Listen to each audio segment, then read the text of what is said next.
ഇന്നത്തെ മെസ്സേജിന്റെ തലക്കെട്ട് ഇതാണ്: നല്ലൊരു നാളേക്കായി, നല്ലൊരു ഭാവിക്കായി. ഒരു വാക്യം വായിപ്പിക്കുന്നു. 1 സാമുവേൽ chapter 2 verse 30. 1 ശമൂവേൽ പ്രവാചകന്റെ പുസ്തകം 2-ാം അധ്യായം 30-ാമത്തെ വാക്യം. എന്നെ മാനിക്കുന്നവരെ ഞാനും മാനിക്കും, എന്നെ നിന്ദിക്കുന്നവരെ ഞാൻ നിന്ദിതനാക്കും. അങ്ങനല്ലേ എഴുതിയിരിക്കുന്ന. ആകയാൽ ഇസ്രായേലിന്റെ ദൈവമായ യഹോവ പ്രകാരം അരുളി ചെയ്യുന്നു, വായിച്ചാലും പാസ്റ്റർ, നിന്റെ ഭവനവും നിന്റെ പൃഥുഭവനവും എന്റെ സന്നിധിയിൽ നിത്യം പരിചരിക്കുമെന്ന് ഞാൻ കൽപ്പിച്ചിരുന്നു നിശ്ചയം. ഇപ്പോഴോ യഹോവ അരുളി ചെയ്യുന്നത്, അങ്ങനെ ഒരിക്കലും ആകെയില്ല. എന്നെ മാനിക്കുന്നവരെ ഞാൻ മാനിക്കും, എന്നെ നിന്ദിക്കുന്നവർ നിന്ദിതരാകും. ഇത് സർവശക്തനാകുന്ന ദൈവം നൽകിയിരിക്കുന്നതായ ഒരു വാഗ്ദത്തമാണ്. തന്റെ ജനത്തിന്, തന്റെ മക്കൾക്ക്, ഈ ലോകത്തിലുള്ള സകല മനുഷ്യർക്കും ദൈവം നൽകിയിരിക്കുന്ന ഒരു പ്രോമിസ്. ആകാശവും ഭൂമിയും മാറിയാലും മാറാത്ത ദൈവം, മാറ്റമില്ലാത്ത കർത്താവ് നൽകിയിരിക്കുന്ന ഒരു വാഗ്ദത്തമാണ്. നിങ്ങൾ എന്നെ മാനിച്ചാൽ ഞാൻ നിങ്ങളെയും മാനിക്കും.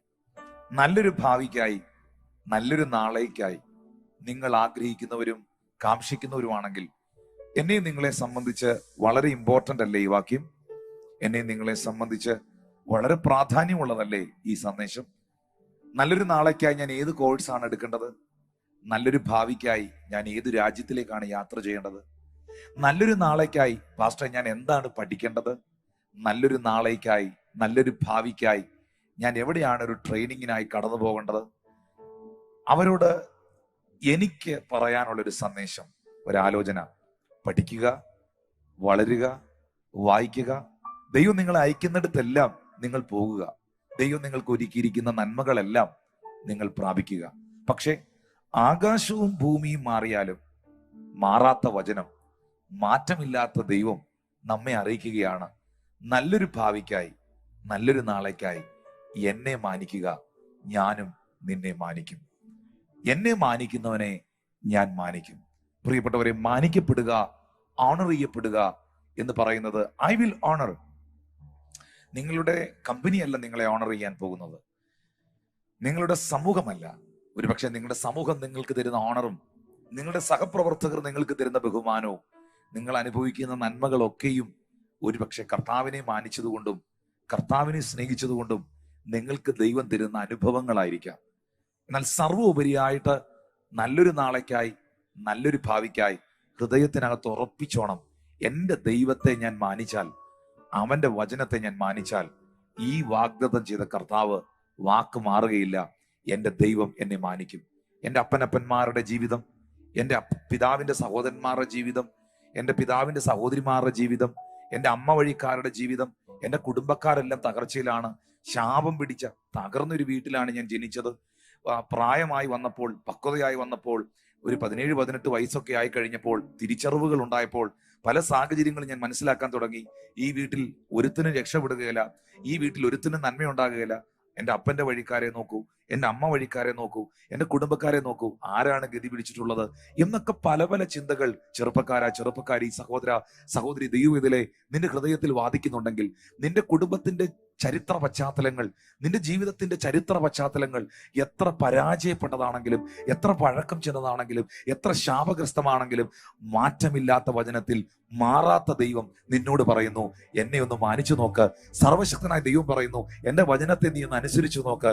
എന്നെ മാനിക്കുന്നവനെ ഞാനും മാനിക്കും. നിന്റെ പാരമ്പര്യങ്ങളെ, പരമ്പരാഗതമായി കടന്നു വന്നിരിക്കുന്ന കുടുംബത്തിന്റെ തകർച്ചകളെ ഞാൻ മാറ്റി അനുഗ്രഹിക്കുന്ന ദൈവമാണ്.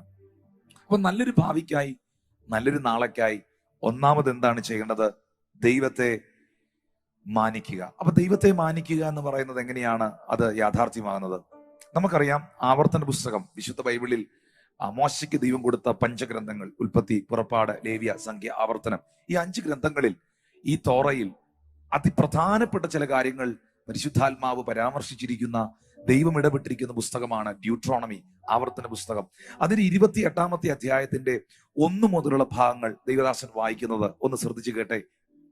നിന്റെ ദൈവമായ യഹോവയുടെ വാക്ക് നീ ശ്രദ്ധയോടെ കേട്ട്, നിന്റെ ദൈവമായ യഹോവയുടെ വാക്ക് നീ ശ്രദ്ധയോടെ കേട്ട്, ഞാൻ നിന്നോട് ആജ്ഞാപിക്കുന്ന അവന്റെ സകല കൽപ്പനകളും പ്രമാണിച്ചു നടന്നാൽ, നിന്റെ ദൈവമായ യഹോവ നിന്നെ ഭൂമിയിലുള്ള സർവ്വ ജാതികൾക്കും മീതെ ഉന്നതമാക്കും. നീ എന്റെ വചനത്തെ ശ്രദ്ധയോടെ കേട്ടാൽ, നീ എന്റെ വചനത്തെ അനുസരിച്ചാൽ, എത്ര ശാപം പിടിച്ച വീട്ടിലാണ് നീ ജനിച്ചതെങ്കിലും, എത്ര തകർന്ന പരാജയപ്പെട്ട അനുഭവത്തിലൂടെയാണ് നീ സഞ്ചരിക്കുന്നതെങ്കിലും ഈ ഭൂമിയിലുള്ള സർവ്വജാതികൾക്കും മീതെ നിന്നെ ഉന്നതമാക്കുവാൻ എനിക്ക് കഴിയും. ഇന്നെന്നെ കാണുന്ന, എന്നെ കേൾക്കുന്ന ചെറുപ്പക്കാർ, എൽഷദായിലെ കുഞ്ഞുങ്ങൾ, അല്ലെങ്കിൽ ലോകമെമ്പാടുമുള്ള ഈ മെസ്സേജ് കേൾക്കുന്ന എൻ്റെ പ്രിയപ്പെട്ടവരെ, ഒരു ദൈവദാസൻ എന്ന നിലയിൽ, അല്ലെങ്കിൽ കർത്താവിന്റെ ഒരു ദൈവം തിരഞ്ഞെടുത്തൊരു മനുഷ്യൻ എന്ന നിലയിൽ എൻ്റെ ഹൃദയം കൊണ്ട് ഞാൻ ആഗ്രഹിക്കുന്നു നിങ്ങൾ എല്ലാവരും അനുഗ്രഹിക്കപ്പെടുവാൻ. എൻ്റെ ഉള്ളം കൊണ്ട് ഞാൻ കൊതിക്കുന്നു നിങ്ങൾ സകലത്തിലും മീതെ ഉന്നതമാകുവാൻ. ജീവിതത്തിൽ ഒരുപാട് പരാജയങ്ങൾ ഏറ്റുവാങ്ങി, ഒരുപാട് കണ്ണുനീരുകൾ ഏറ്റുവാങ്ങി, ഒരുപാട് പ്രതിസന്ധികളുടെ കൈപ്പേറിയ അനുഭവങ്ങളുടെ നടുവിലൂടെ നിങ്ങൾ കടന്നുപോയ ഒരു മകനായിരിക്കാം, മകളായിരിക്കാം. അപ്പൻ മദ്യപാനിയായ പിതാവ് അമ്മ എടുത്തിട്ട് അടിക്കുന്ന കാഴ്ചകൾ, അല്ലെങ്കിൽ വീട്ടിലെ സാഹചര്യങ്ങൾ, അധ്വാനിച്ചുകൊണ്ട് തരാത്ത അല്ലെങ്കിൽ അധ്വാനിക്കാൻ കഴിയാത്ത കിടക്കയിൽ കിടക്കുന്ന ഒരു അപ്പൻ, രോഗിയായ ഒരു അമ്മ, ജീവിതത്തിൽ ഒത്തിരി ഒത്തിരി തകർച്ചകൾ. ഞാൻ ഈ വീട്ടിൽ ജനിച്ചു പോയല്ലോ, എൻ്റെ അപ്പനും അമ്മയ്ക്ക് ഞാനൊരു ഭാരമാണോ, എൻ്റെ പിതാവിന് ഞാനൊരു ഭാരമാണോ, എനിക്കും അവർക്ക് വേണ്ടി ഒന്നും ചെയ്യാൻ പറ്റുന്നില്ലല്ലോ, എൻ്റെ അപ്പനൊരു സന്തോഷമാകാൻ എനിക്ക് കഴിയുന്നില്ലല്ലോ, എൻ്റെ അമ്മയ്ക്കൊരു അനുഗ്രഹമാകാൻ എനിക്ക് കഴിയുന്നില്ലല്ലോ എന്നൊക്കെ നിങ്ങൾ ചിന്തിക്കുന്ന ഒരു വ്യക്തിയാണെങ്കിൽ, എൻ്റെ ഭാവി തകരുമോ, എൻ്റെ ജീവിതം ഇല്ലാതെയാകുമോ എന്നൊക്കെ നിങ്ങൾ ചിന്തിക്കുന്നെങ്കിൽ, നിന്റെ അപ്പന് നീ ഒരു തണുപ്പാകും, നിന്റെ അമ്മയ്ക്ക് നീ ഒരു അനുഗ്രഹമാകും. നിന്റെ അപ്പനും അമ്മയ്ക്കും മാത്രമല്ല, ദേശത്തിന് നീ ഒരു അനുഗ്രഹമാകും. 2-ാമത്തെ വാക്യത്തിൽ സ്വർഗത്തിലെ ദൈവം പറയുകയാണ്, ദൈവത്തെ മാനിച്ചാൽ, അവന്റെ വചനത്തെ മാനിച്ചാൽ, അവനെ സ്നേഹിച്ചാൽ, നിന്റെ ദൈവമായ യഹോവയുടെ വാക്ക് നീ കേട്ടനുസരിച്ചാൽ ഈ അനുഗ്രഹങ്ങളെല്ലാം നിനക്ക് സിദ്ധിക്കും. നിന്റെ പട്ടണത്തിൽ നീ അനുഗ്രഹിക്കപ്പെടും. ഒരുപക്ഷെ തിരുവല്ലയായിരിക്കാം നിന്റെ പട്ടണം, കൊട്ടാരക്കരയായിരിക്കാം നിന്റെ പട്ടണം, തിരുവനന്തപുരമായിരിക്കാം, കിളിമാനൂരായിരിക്കാം, തൃശ്ശൂരായിരിക്കാം, എറണാകുളമായിരിക്കാം, അമേരിക്കയിലായിരിക്കാം, ദുബായിലായിരിക്കാം, വേറെ യു ആർ നൗ. നിന്റെ പട്ടണം എവിടെയാണ്? ഇടുക്കിയിലായിരിക്കാം. നീ ഏത് സ്ഥലത്തോ ആകട്ടെ, നിന്റെ പട്ടണത്തിൽ, നീ ജനിച്ചു വളർന്ന പട്ടണത്തിൽ നിന്റെ ദൈവമായ യഹോവ നിന്നെ അനുഗ്രഹിക്കും. എത്ര പേർക്ക് അത് ഏറ്റെടുക്കാൻ കഴിയും? നിന്റെ പട്ടണത്തിൽ അവൻ നിന്നെ അനുഗ്രഹിക്കും. 3-ാമത്തെ വാക്യത്തിൽ കർത്താവ് പറയുകയാണ്, നിന്റെ വയലിൽ നീ അനുഗ്രഹിക്കപ്പെടും. നിന്റെ ഗർഭഫലവും കൃഷിഫലവും മൃഗങ്ങളുടെ ഫലവും നിന്റെ കന്നുകാലികളുടെ പേരും ആടുകളുടെ പിറപ്പും അനുഗ്രഹിക്കപ്പെടും. 5-ാമത്തെ വാക്യത്തിൽ പറയുകയാണ്, നിന്റെ കൊട്ടയും മാവ് കുഴയ്ക്കുന്ന തൊട്ടിയും അനുഗ്രഹിക്കപ്പെടും. ആമേൻ. അകത്ത് വരുമ്പോൾ നീ അനുഗ്രഹിക്കപ്പെടും, പുറത്തു പോകുമ്പോൾ നീ അനുഗ്രഹിക്കപ്പെടും. ഹല്ലേലൂയ. നിന്നോട് എതിർക്കുന്ന ശത്രുക്കളെ യഹോവ നിന്റെ മുമ്പിൽ തോൽക്കുമാറാക്കും. അവർ ഒരു വഴിയായി നിന്റെ പേരെ വരും, 7 വഴിയായി നിന്റെ മുമ്പിൽ നിന്ന് അവർ ഓടിപ്പോകുവാൻ ഇടയായിത്തീരും. യഹോവ നിന്റെ കളപ്പുരകളിലും നീ തൊടുന്ന എല്ലാറ്റിലും നിനക്ക് അനുഗ്രഹം കൽപ്പിക്കും. പ്രിയ ചെറുപ്പക്കാരാ, പ്രിയ ചെറുപ്പക്കാരി, യങ്സ്റ്റേഴ്സ്, ഇന്ന് ഈ മെസ്സേജ് കേൾക്കുന്ന പ്രിയ കുഞ്ഞെ, നിന്റെ യൗവന പ്രായത്തെ നീ കർത്താവിനൊന്ന് കൊടുക്കാവോ? ഈ നല്ല ജീവിതത്തെ കർത്താവിനൊന്ന് കൊടുക്കാവോ? ഞാൻ ഉറപ്പായിട്ടും വിശ്വസിക്കുന്നു, ആകാശവും ഭൂമിയും മാറിയാലും ഈ വചനത്തിന് മാറ്റമില്ല. നല്ലൊരു ഭാവിക്കായി, നല്ലൊരു നാളേക്കായി നിങ്ങൾ ആഗ്രഹിക്കുന്നവരാണെങ്കിൽ, പ്രിയമുള്ളവരെ, ഞാൻ ഈ നല്ല ഭാവി, നല്ലൊരു നാളെ എന്നൊക്കെ പറയുന്നത് ഡോളറിന്റെയും പൗണ്ടിന്റെയും ദിനാറിന്റെയും ഒക്കെ കനത്തിന്റെ അടിസ്ഥാനത്തിലല്ല, വെച്ചുയർത്തുന്ന വീടിന്റെ അടിസ്ഥാനം. ഇതൊക്കെ ജീവിതത്തിൽ ദൈവം തരും. പക്ഷേ ഏറ്റവും ശ്രേഷ്ഠമായ ഒരു കുടുംബം, സ്വസ്ഥതയോടുള്ളൊരു ജീവിതം, അടുത്തൊരു അനുഗ്രഹിക്കപ്പെട്ട തലമുറ, ജീവിതത്തിൽ എവിടെ കടന്നു ചെന്നാലും, ഏതെല്ലാം മേഖലകളിൽ നിങ്ങൾ പ്രവർത്തിച്ചാലും, നിങ്ങൾ പോകുന്നിടത്തെല്ലാം, നിങ്ങൾ ചെല്ലുന്നിടത്തെല്ലാം, നിങ്ങൾ തൊടുന്നിടത്തെല്ലാം ഇവിടെ എഴുതിയിരിക്കുന്നത് പോലെ നീ ഒരു അനുഗ്രഹമായി തീരുന്ന അനുഭവം. അബ്രഹാമിനോട് ദൈവം പറഞ്ഞത്, അബ്രഹാമേ, ഞാൻ നിനക്ക് കുറച്ച് അനുഗ്രഹങ്ങൾ തരാമെന്നല്ല. അബ്രഹാമിനോട് ദൈവം പറഞ്ഞത്, ഞാൻ നിനക്ക് കുറച്ച് വസ്തുക്കളും വീടുകളും കുറെ അനുഗ്രഹങ്ങളും തരാമെന്നല്ല. അബ്രഹാമിനോട് ദൈവം പറഞ്ഞത്, നീ ഒരു അനുഗ്രഹമായിരിക്കുമെന്നാണ്. നിന്നിലൂടെ സകല ജാതികളും അനുഗ്രഹിക്കപ്പെടുമെന്നാണ്. യഹോവ ജോസഫ് നിമിത്തം മിസ്രൈമിന്റെ വീടിനെ അനുഗ്രഹിച്ചു. പ്രിയപ്പെട്ടവരെ, ഒരു ഒറ്റ മനുഷ്യൻ നിമിത്തം ഒരു ഈജിപ്റ്റ് എന്ന രാജ്യത്തെ ദൈവം അനുഗ്രഹിച്ചു. സഹോദരങ്ങളെ, അങ്ങനെയാണെങ്കിൽ നിങ്ങൾ നിമിത്തം, എന്നെ കേൾക്കുന്ന ചെറുപ്പക്കാരാ, എന്നെ കേൾക്കുന്ന ചെറുപ്പക്കാരി, നീ നിമിത്തം നിന്റെ വീട് അനുഗ്രഹിക്കപ്പെടുന്ന അനുഭവങ്ങൾ, നീ തൊടുന്ന എല്ലാറ്റിലും യഹോവ നിനക്ക് അനുഗ്രഹത്തെ കൽപ്പിക്കുന്ന അനുഭവങ്ങൾ, നിന്റെ ദൈവമായ യഹോവ നിനക്ക് തരുന്ന ദേശത്ത് അവൻ നിന്നെ അനുഗ്രഹിക്കും. ഇതിനെല്ലാം അടിസ്ഥാനപരമായിരിക്കുന്ന കാര്യം എന്താണ്? ഇതിനെല്ലാം അടിസ്ഥാനപരമായിരിക്കുന്ന കാര്യം എന്ന് പറയുന്നത്, നിന്റെ ദൈവമായ യഹോവയുടെ വാക്ക്, അവന്റെ വചനം നീ ശ്രദ്ധയോടെ കേട്ട് അവൻ നിന്നെ അറിയിക്കുന്നതായ അവന്റെ ആലോചനകളെ തിരസ്കരിച്ച് കളയാതെ, കൂട്ടുകാർ പറയുന്നതിനേക്കാൾ ഉപരിയായി, കുടുംബക്കാർ പറയുന്നതിനേക്കാൾ ഉപരിയായി ദൈവവചനം നിന്നോട് പറയുന്നതിനെ അനുസരിക്കാൻ തയ്യാറാകുമോ? ആണെങ്കിൽ യഹോവ നിന്നോട് സത്യം ചെയ്തതുപോലെ നിന്നെ ഒരു വിശുദ്ധ ജനമാക്കി കർത്താവിന് തീർക്കുവാൻ കഴിയും. നല്ലൊരു നാളേക്കായി, നല്ലൊരു ഭാവിക്കായി, ഒന്നാമതായി ദൈവത്തെയും ദൈവത്തിന്റെ വചനത്തെയും ഓണർ ചെയ്യുക. ഏതൊക്കെ നിലയിൽ ദൈവത്തെ ബഹുമാനിക്കാവോ? പാട്ടിലൂടെ, പ്രസംഗത്തിലൂടെ, സുവിശേഷം അറിയിച്ചുകൊണ്ട്, പ്രാർത്ഥനയിലൂടെ, ഗിവിംഗ് മെന്റാലിറ്റി, കൊടുക്കുന്നതിലൂടെ, എല്ലാ മേഖലകളിലും എന്റെ കർത്താവ് എന്നെ എവിടെ കൊണ്ടുപോകുന്നോ, എന്റെ കർത്താവ് എന്നെ എവിടെ നിർത്തുന്നോ, അത് എനിക്ക് 1000 രൂപ ശമ്പളമുള്ള ഒരു ഫാക്ടറിയിലാണെങ്കിലും, 10 ലക്ഷം രൂപ ശമ്പളമുള്ള അങ്ങ് വലിയൊരു പദവിയിലാണെങ്കിലും, 1000 ആകട്ടെ 10 ലക്ഷമാകട്ടെ, ഞാൻ പണത്തെ അല്ല നോക്കുന്നത്. എന്റെ ജീവിതത്തിൽ എന്റെ ദൈവം എന്ത് തന്നാലും ഞാൻ അതിലൂടെ എന്റെ ദൈവത്തെ ഓണർ ചെയ്യും, എന്റെ ദൈവത്തെ മാനിക്കും. എന്ത് കാര്യങ്ങൾ കർത്താവിന്റെ ലൈഫിൽ തന്നാലും എന്റെ ദൈവം എനിക്ക് നല്ലൊരു ശബ്ദം തന്നിട്ടുണ്ടെങ്കിൽ ആ ശബ്ദം ഞാൻ കർത്താവിന് കൊടുക്കും. എന്റെ ദൈവം എനിക്ക് പണം തന്നിട്ടുണ്ടെങ്കിൽ അതിന്റെ ഒരു അംശം ഞാൻ കർത്താവിന് കൊടുക്കും. എന്റെ ജീവിതത്തിൽ ദൈവം എന്നൊക്കെ അനുഗ്രഹങ്ങൾ നൽകിയാലും അതിന്റെ മഹത്വം, അതിന്റെ പുകഴ്ച, അതിന്റെ ഓണർ ദൈവത്തിനായിരിക്കും. ഹല്ലേലൂയ. നിങ്ങൾ ആ നിലയിൽ പ്രവർത്തിക്കുന്നവരാണെങ്കിൽ നിശ്ചയമായിട്ടും നല്ലൊരു നാളേക്കായി, നല്ലൊരു ഭാവിക്കായി നിങ്ങൾ ആഗ്രഹിക്കുന്നവരെങ്കിൽ ദൈവം നിങ്ങളെ ഉയർത്തും. അതാണ് നിലനിൽക്കുന്ന അനുഗ്രഹം എന്ന് പറയുന്നത്. രണ്ടാമതായിട്ട് ദൈവത്തിന്റെ സൃഷ്ടിയായ മനുഷ്യരോട് നമ്മൾ കാണിക്കുന്നതായ ഓണർ. നമ്മൾ ദൈവത്തെ ബഹുമാനിക്കുന്നു, നമ്മൾ ദൈവത്തെ ഓണർ ചെയ്യുന്നത് സെയിം ടൈം നമ്മുടെ സഹജീവികളോട്, നമ്മളുടെ സഹപ്രവർത്തകരോട് നമ്മൾ കാണിക്കുന്നതായ ബഹുമാനം. ഇന്ന് ഞാൻ പറയട്ടെ, ഇന്നത്തെ യൂത്ത് മീറ്റിംഗ് ആയതുകൊണ്ട് ഞാൻ വളരെയധികം സന്തോഷിക്കുന്നു. കാരണം നല്ലൊരു ഭാവിക്കായി, നല്ലൊരു നാളേക്കായി, അതിലെ ഒരു പുതിയ തലമുറയെ കർത്താവ് എഴുന്നേൽപ്പിക്കുകയാണ്. നമ്മുടെ ആൾക്കാർ പറയാറുണ്ട് ന്യൂ ജനറേഷൻ.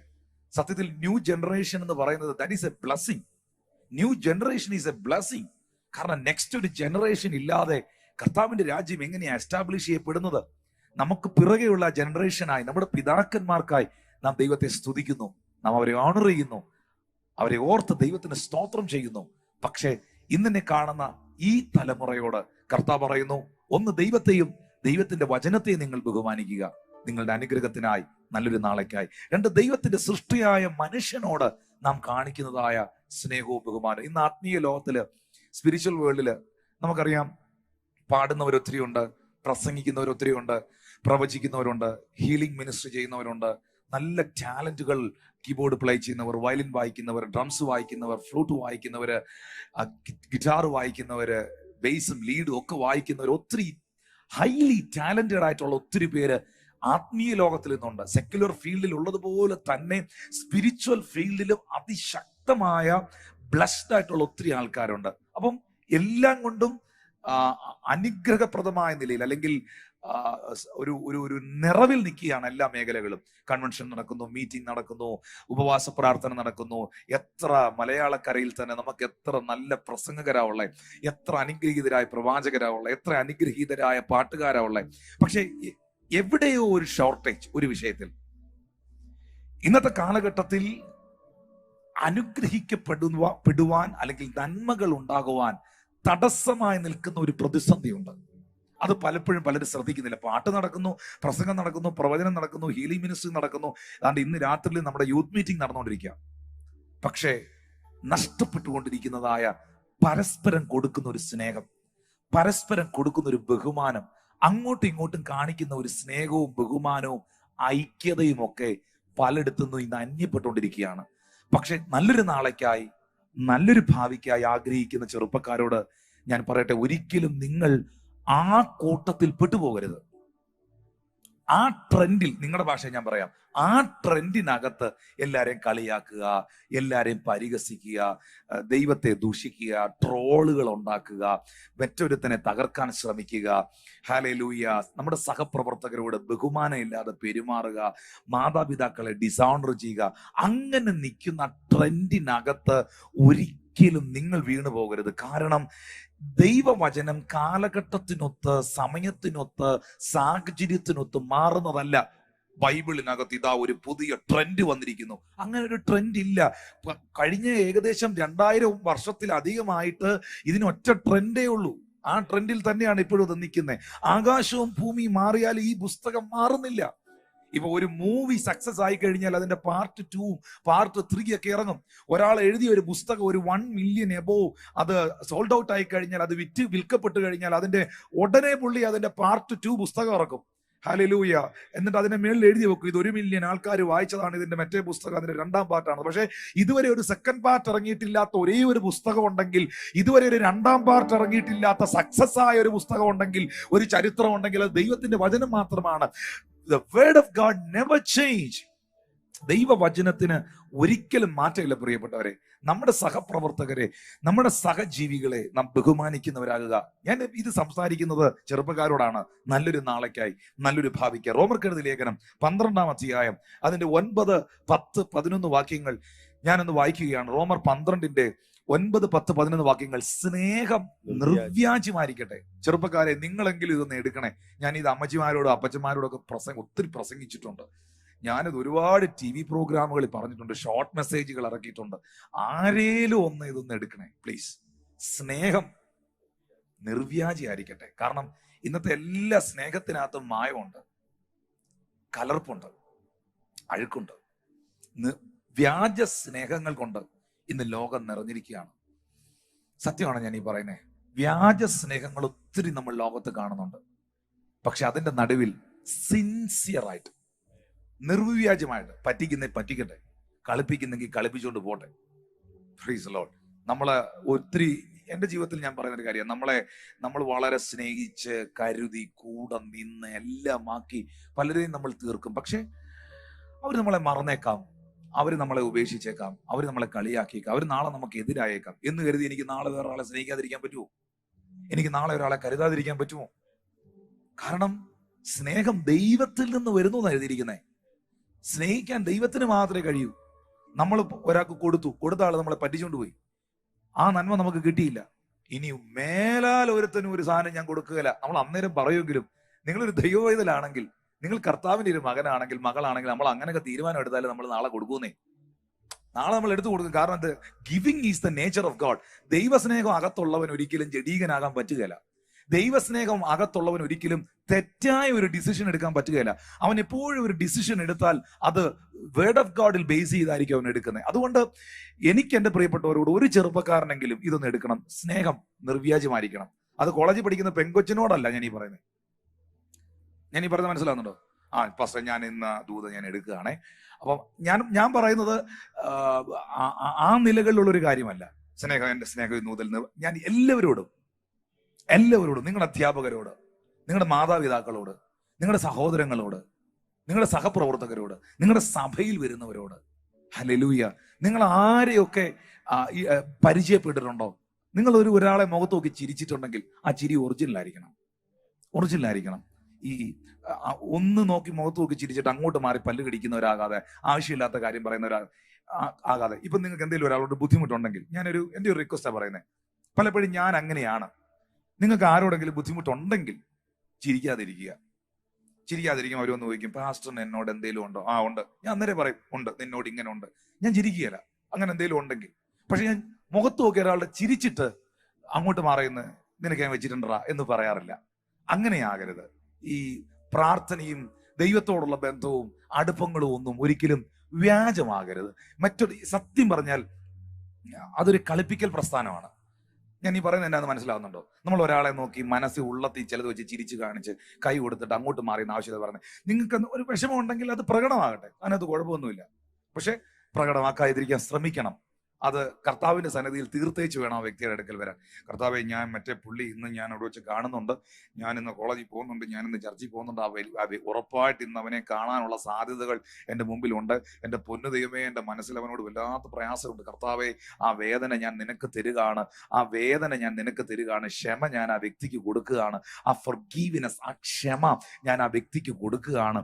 ഹല്ലേലൂയ. ആ വേദന എന്നിട്ട് കർത്താവെ, അവൻ തന്ന വേദന വാക്കുകൊണ്ട്, വാട്സാപ്പിലെ മെസ്സേജ് കൊണ്ട്, അവൻ ഫേസ്ബുക്കിൽ ഇട്ട പോസ്റ്റ് കൊണ്ട്, ആ കാര്യം കൊണ്ട്, അവൻ എൻ്റെ ഹൃദയത്തിൽ തന്ന പെയിൻ ഞാൻ നിന്റെ കയ്യിലോട്ട് തരുന്നു. ക്ഷമ ഞാൻ അവന് കൊടുക്കുന്നു. ഞാനിന്ന് അവനെ മീറ്റ് ചെയ്യുന്നു. കർത്താവെ, സിൻസിയറായിട്ടൊന്ന് കണ്ടു മിണ്ടാനായിട്ട്, ചിരിക്കാനായിട്ട്, കൈ കൊടുക്കാനായിട്ട് എനിക്ക് കൃപ തരണേന്ന് പ്രാർത്ഥിച്ചേച്ചു വരണം.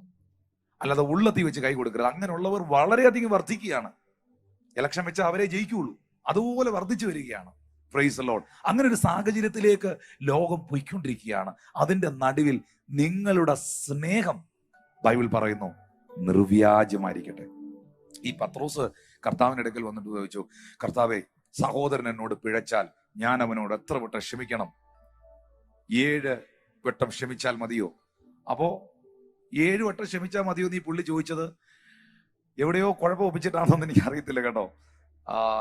6 പ്രാവശ്യം പുള്ളിയോട് ഞാൻ ക്ഷമിച്ചു. ഇന്ന് രാവിലെ 7ാമത്തെ ഒരു കാര്യം ഞാൻ ക്ഷമിച്ചേച്ച് നിൽക്കുകയാണ്. മതിയോ? 7 വട്ടം ക്ഷമിച്ചാൽ മതിയോ എന്ന് ചോദിച്ചപ്പോ കർത്താവ് പറഞ്ഞു 70 വട്ടം ക്ഷമിക്കണമെന്ന്. 7 × 70 490 പ്രാവശ്യം ക്ഷമിക്കണമെന്നല്ല അതിന്റെ അർത്ഥം. Price the Lord. 70 വട്ടം ക്ഷമിക്കണമെന്ന് പറഞ്ഞതിന്റെ അർത്ഥം എന്ന് പറയുന്നത് വാസ്തവത്തിൽ അതിരുകളില്ലാതെ, ലിമിറ്റ്ലെസ് ആയിട്ട്, അളവുകൾ കൂടാതെ ക്ഷമയുള്ളവരായിട്ട് നിങ്ങൾ തീർന്നു കഴിഞ്ഞാൽ നല്ലൊരു ഭാവി ഉണ്ടാകും. ഉറപ്പായിട്ട് നിങ്ങളുടെ ഓഫീസിൽ ഒരു ബുദ്ധിമുട്ടുണ്ടായി, നിങ്ങൾ നാളെ ഒരു ഇന്റർവ്യൂ കഴിഞ്ഞ് എവിടെയെങ്കിലും വർക്ക് ചെയ്യാൻ കയറുകയാണ്, അല്ലെങ്കിൽ ഒരു കമ്പനിയിൽ കയറുകയാണ്, അല്ലെങ്കിൽ ജോലി സ്ഥലത്ത് പോവുകയാണ്, അല്ലെങ്കിൽ എവിടെയെങ്കിലും ആരുടെയെങ്കിലും ഒപ്പം പ്രവർത്തിക്കുകയാണ്. ഒന്ന് പറഞ്ഞാൽ 2ന് വഴക്കുണ്ടാക്കുന്ന സ്വഭാവമാണെങ്കിൽ നിങ്ങളുടെ ജോലി പോകില്ലേ? ജോലി നഷ്ടപ്പെടില്ലേ? അപ്പൊ ഒന്നാമതായിട്ട് നമുക്ക് കർത്താവിൽ നിന്ന് പ്രാപിച്ചെടുക്കേണ്ടത് നിർവ്യാജ്യമായിട്ട് സ്നേഹിക്കുന്ന ഒരു ഹൃദയം, വ്യാജയില്ലാത്തൊരു സ്നേഹം, തീയതിനെ വെറുത്തിട്ട് നല്ലതിനോട്, നല്ല കാര്യങ്ങൾക്കകത്ത് ഇങ്ങനെ പറ്റിച്ചേർന്നിരിക്കാനുള്ളതായ താല്പര്യം. 10ാമത്തെ വാക്യത്തില് അപ്പോസ്തലൻ പറയുകയാണ്, സഹോദരങ്ങളെ, സഹോദരപ്രീതിയിൽ തമ്മിൽ സ്ഥായി കൊണ്ട് ബഹുമാനിക്കുന്നതിൽ അന്യോന്യം മുന്നിട്ടുകൊള്ളുവിൻ. ഇത് എല്ലാവരോടും പറയാനുള്ള ഒരു ദൈവിക സന്ദേശമാണ്. ചെറുപ്പക്കാർക്ക് ഞാനിത് പറഞ്ഞു തരുന്നതിന്റെ കാരണം, നിങ്ങളാണ് നാളത്തെ വാഗ്ദാനങ്ങൾ, നാളെ അടുത്ത തലമുറ നിങ്ങളാണ്, നെക്സ്റ്റ് ജനറേഷൻ നിങ്ങളാണ്. നിങ്ങളുടെ ജീവിതം അനുഗ്രഹിക്കപ്പെടണമെങ്കിൽ, മറ്റു പലർക്കും സംഭവിച്ചത് നിങ്ങൾക്ക് സംഭവിക്കാതിരിക്കണമെങ്കിൽ, ഞാൻ പറഞ്ഞല്ലോ, ബഹുമാനിക്കുന്നതിൽ, ഓണർ ചെയ്യുന്നതിൽ അന്യോന്യം മുന്നിട്ട് കൊള്ളണം. നമ്മുടെയൊക്കെ ആത്മീക ലോകം, സ്പിരിച്വൽ വേൾഡ് എന്ന് പറയുന്നത് മറ്റു പലതിലും മുൻപിലാണ്. ഇന്ന് സംഗീത സായാഹ്നം സന്ധ്യ ഉണ്ടായിരിക്കും. ഒരു 500 മ്യൂസീഷ്യന്മാരും അതിന്റെ പാട്ടുകാരും ഒക്കെ വന്ന് നിരന്ന് നിന്ന് ഭയങ്കര പരിപാടി നടക്കുക. പക്ഷെ ഈ നിൽക്കുന്ന പലതിനും അങ്ങോട്ടും ഇങ്ങോട്ടും സ്നേഹമില്ല. ഒരുത്തന് പ്രോഗ്രാം കിട്ടുന്നത് മറ്റവന് ഇഷ്ടമല്ല, ഒരുത്തനെ ഇൻവൈറ്റ് ചെയ്യുന്ന അടുത്താക്ക് ഇഷ്ടമല്ല. ഇങ്ങനെ പല നിലകളിൽ സംഭവങ്ങൾ നടക്കുന്നു. ആത്മീയ ലോകത്തിൽ തന്നെ അങ്ങനെ ഒരുപാട് കാര്യങ്ങൾ നടക്കുന്നുണ്ട്. സത്യമല്ലേ? ശരിയല്ലേ ഞാൻ പറയുന്നത്? ഒരു പച്ചക്കറി കടക്കാരന്റെ ശത്രു ആരാ? മറ്റൊരു പച്ചക്കറി കടക്കാരനാ. ഒരു ഇലക്ട്രോണിക്സ് കടക്കാരന് പണി വെക്കുന്ന ആരാ? അപ്പുറത്തെ മറ്റേ ഇലക്ട്രോണിക്സ് കടക്കാരനാണ്. അത് മൊത്തം മറ്റെടുത്ത് കൊണ്ടുവന്ന് ചൈന സാധനം, കുന്നുംകുളം സാധനം എന്നൊക്കെ പറഞ്ഞ് മറ്റവന് പണി വെക്കുന്ന ആരാ? അപ്പുറത്തെ ഇലക്ട്രോണിക്സ് കടക്കാരനാ. അപ്പൊ ഒരു ഇലക്ട്രോണിക്സ് കടക്കാരന്റെ ശത്രു മറ്റൊരു ഇലക്ട്രോണിക്സ് കടക്കാരൻ. ഒരു പച്ചക്കറി കടക്കാരന്റെ കടയിൽ ഇരിക്കുന്ന സാധനത്തിന് അതെല്ലാം വിഷം അടിച്ചിട്ടുണ്ടെന്ന് പ്രചരിപ്പിക്കുന്നത് അടുത്ത പച്ചക്കറി കടക്കാരൻ. അപ്പം ഇങ്ങനെ നോക്കുമ്പം എല്ലാം ഒന്ന് കണക്ട് ചെയ്യണം. ഞാൻ ബാക്കിയൊന്നും പറയുന്നില്ല കേട്ടോ. ഒരു പാസ്റ്റർ ശത്രു ആരാന്നൊന്നും ഞാൻ പറയുന്നില്ല. അത് നിങ്ങൾക്കൊക്കെ പിള്ളേരല്ലേ, ഊഹിച്ചെടുക്കാനുള്ള ബോധമുണ്ടല്ലോ. അങ്ങനെ ആകരുത് എന്ന് പറയാനാണ് ഈ സന്ദേശം. അങ്ങനെ ആകരുത്. That is not good for you. ദൈവവചനത്തിൽ എഴുതിയിരിക്കുന്ന നിങ്ങൾ ദശാംശം കൊടുക്കുന്നതിൽ മുന്നിലായിരിക്കണം, സ്തോത്ര കാഴ്ച കൊടുക്കുന്നതിൽ മുന്നിലായിരിക്കണം. പാട്ടൊക്കെ അങ്ങോട്ട് പാടുമ്പോൾ കസേരയിലൊക്കെ ചാടി എഴുന്നേറ്റ് നിന്ന് കൈയടിക്കണം, അതിൽ മുന്നിലായിരിക്കണം എന്നൊന്നും എഴുതിയിട്ടില്ല. പിള്ളേരെ, സഹോദരന്മാരെ അങ്ങനെ എഴുതിയിട്ടില്ല. ചെറുപ്പക്കാരെ അങ്ങനെ പറഞ്ഞിട്ടില്ല. പറഞ്ഞിട്ടുള്ളത് ഇതാണ്: ഓണർ ചെയ്യുന്നതിൽ, in honour preferring one another, ബഹുമാനിക്കുന്നതിൽ നിങ്ങൾ അന്യോന്യം മുന്നിൽ നിൽക്കണം. ഇത് ഏറ്റെടുക്കുന്ന ആരെങ്കിലും ഉണ്ടോ? സഭയോട് ഞാൻ പറയുന്നു, സഭ ഞാൻ കുടുംബങ്ങളോട് പറയുന്നു, നിങ്ങൾ ബഹുമാനിക്കുന്നതിലും സ്നേഹിക്കുന്നതിലും മുന്നിലാണെങ്കിൽ നിങ്ങളുടെ ജീവിതത്തിൽ ഒന്നിലും നിങ്ങൾ പിന്നിലാകില്ല. ഇതൊരു ദൈവികമായ സന്ദേശമാണ്. നിങ്ങൾ മറ്റുള്ളവരെ ബഹുമാനിക്കുന്നതിലും, ദൈവത്തെ ബഹുമാനിക്കുന്നതിൽ, ദൈവത്തെ സ്നേഹിക്കുന്നതിൽ, ദൈവവചനത്തെ സ്നേഹിക്കുന്നതിൽ, ദൈവവചനത്തെ ബഹുമാനിക്കുന്നതിൽ, നിങ്ങളുടെ കൂട്ടുവേലക്കാരെ, സഹപ്രവർത്തകരെ നിങ്ങൾ സ്നേഹിക്കുന്നതിൽ, ബഹുമാനിക്കുന്നതിൽ നിങ്ങൾ മുന്നിലാണെങ്കിൽ നിങ്ങൾ നിങ്ങളുടെ ജീവിതത്തിൽ ഒന്നിലും പിന്നിലായി പോകത്തില്ല. ഹല്ലേലൂയ. ജീവിതത്തിൽ പലതിലും മുന്നിൽ നിന്നവർ, എല്ലാറ്റിലും മുന്നിൽ നിന്നവർ സ്നേഹമില്ലായ്മ കൊണ്ടും പരസ്പരം പാരവെപ്പ് കൊണ്ടും പണി കൊടുപ്പ് കൊണ്ടും ഒക്കെ പുറകിലായി ഇന്ന് ഫീൽഡിൽ പോലും ഇല്ലാത്തവരായി മാറി. പലരും ഫീൽഡ് ഔട്ടായി. Praise God. അപ്പം നിലവാരമുള്ള ഒരു ജീവിതം നിങ്ങൾക്കുണ്ടാകണമെങ്കിൽ, ആത്മീയമായി നിങ്ങൾക്ക് മുന്നേറാൻ കഴിയണമെങ്കിൽ, നല്ലൊരു ഭാവിക്കായി, നല്ലൊരു നാളേക്കായി ഈ വചനം ഏറ്റെടുക്കണം. ഇനി 11ാമത്തെ വാക്യം നോക്കിയ റോമർ 12ന്റെ 11ാമത്തെ വാക്യത്തിൽ, ഉത്സാഹത്തിൽ മടുപ്പില്ലാതെ ആത്മാവിൽ എരിവുള്ളവരായി കർത്താവിനെ സേവിപ്പീൻ. സാഹചര്യ നിമിത്തം, കൊറോണ സിറ്റുവേഷൻസ് നിമിത്തം, അല്ലെങ്കിൽ മറ്റുള്ള എന്തെങ്കിലും ജോലി കിട്ടാത്ത നിമിത്തം, ഫൈനാൻഷ്യൽ ക്രൈസിസുകൾ നിമിത്തം, ഈ തൊഴിലില്ലായ്മകൾ നിമിത്തം, ഇപ്പൊ നമ്മൾ ഒത്തിരി അങ്ങനെയുള്ള സമരങ്ങളും പ്രശ്നങ്ങളും ഒക്കെ ചെറുപ്പക്കാരുടെ ഇടയിൽ നമ്മൾ കണ്ടുകൊണ്ടിരിക്കുകയാണ്. ഇതൊക്കെ ഇങ്ങനെ പല ബുദ്ധിമുട്ട് വരുന്നു, പഠിച്ചിട്ട് നിൽക്കുന്നു, ഇത്രയും നാളായിട്ട് ജോലിയൊന്നും കിട്ടിയില്ല, പല കാര്യങ്ങൾക്ക് ശ്രമിക്കുന്നു, ഒന്നും നടക്കുന്നില്ല, പലതിനും വേണ്ടി പ്രാർത്ഥിക്കുന്നു, ഒന്നും അങ്ങോട്ടൊരു മൂവ്മെന്റ് ഇല്ല, എല്ലാം എവിടെയോ സ്റ്റക്കായി കിടക്കുന്നു. അപ്പോഴത്തേക്ക് പ്രാർത്ഥനയും ആ കർത്താവിനുള്ള ബന്ധവും എരിവും എല്ലാം നഷ്ടപ്പെട്ട ആ ഉത്സാഹം അങ്ങ് പോയി.